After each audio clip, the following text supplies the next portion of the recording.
I'm an Ijaw girl, and today I want to show you guys how to make proper yellow soup, because I've been seeing a whole lot of comments on my previous soup. Now, yellow soup can be made with either gari or biscuit. I don't know what you're saying.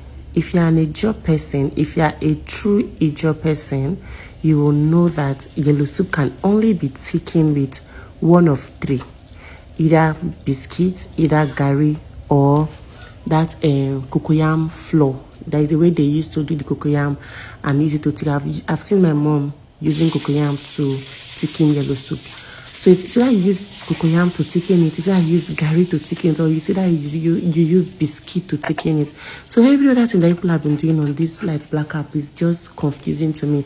And yellow soup that I know of, the normal Ijaw yellow soup, you need just fish to make it. These other orishi that we are putting it just to make it, garnish it and all that. Normally, like, you don't really need to put perenco or lobster or any of that. I saw a girl making yellow soup. She said yellow soup, but that's not yellow soup. She taking that soup with gari, but this girl added cow leg, she added pomo, she added a whole lot of orishi. She was even putting okporoko, what do they call that in stockfish. That is not yellow soup. Let me even tell you, let me give you guys like a story of how this yellow soup came about, because this is a story that my great grandma told us about this soup. Because growing up, I asked a lot of questions, like I can ask, how was this made? Like, I normally think, like, I'll be like, so how did they know that if you put okra inside soup it to make it thick and all that? So this particular yellow soup, this is what my great grandma told me. My great grandma, I'm not talking about my grandma, my great grandma, and that woman lived for 102 years. So at least she know a lot of things about the Ijaw culture and everything. So you guys know that the Ijaw people, we are riverine people, and our basic occupation is fishing.